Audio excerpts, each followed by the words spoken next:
নমস্কার সকলকে। চারিদিকে যা চলছে, মন মেজাজ খুব একটা ভালো নেই।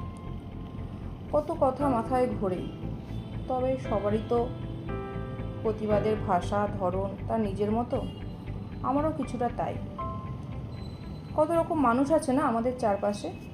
কারো ভালো কেউ সহ্য করতে পারে না, কেউ দুপা চললে তাকেও চার পা চলতে হবে, এইরকম টার্গেট যেন নেওয়াই থাকে।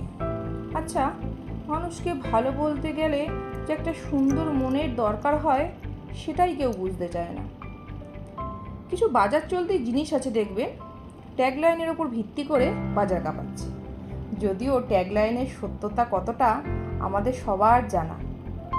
এইরকম কিছু মানুষও আছে জানেন, যারা নিজেদের স্বরচিত কিছু ট্যাগলাইন তৈরি করে শুধু দাপাদাপি করে, যদিও কেউ তার মূল্য দেয় না। তবু ওই খানিকটা আছে না, গায়ে মানে না আপনি মোড়ল, ঠিক সেই টাইপের। আজ বাঘ মেরেছি, কাল হাতি মারবো, এইরকম বলতে এনারা খুব পটু, এতেই এদের শান্তি। কিন্তু এনাদের যে কেউ পিঁপড়ের লাথি খাওয়ারও যোগ্য মনে করে না, এটা এনারা যে দম্ভের জোরেও বুঝতে পারে না। আমার ঠাকুমা আজ পৃথিবীতে নেই, তবে ঠাকুমার একটা কথা খুব মনে পড়ছে। ঠাকুমা বলতো, কথায় কয় না, হঠাৎ কইরা কিছু পাইয়া গেলে ধরারে সরা জ্ঞান করে। এদের অবস্থাও না তাই।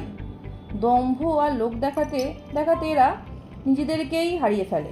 সব কিছুতেই শুধু আমি আমি আর আমি, এমন ভাব যেন এরা না থাকলে দিনরাতি হতো না। সৃষ্টিকর্তাও যে ওনাদেরই সৃষ্টি, এটা বলতেও হয়তো কোনোদিনও বুক কাঁপবে না। যাই হোক, আমার ম্যাগি কিন্তু রেডি। বিচার করবেন কথাগুলো কতটা সত্যি আর কতটা বাস্তব বললাম।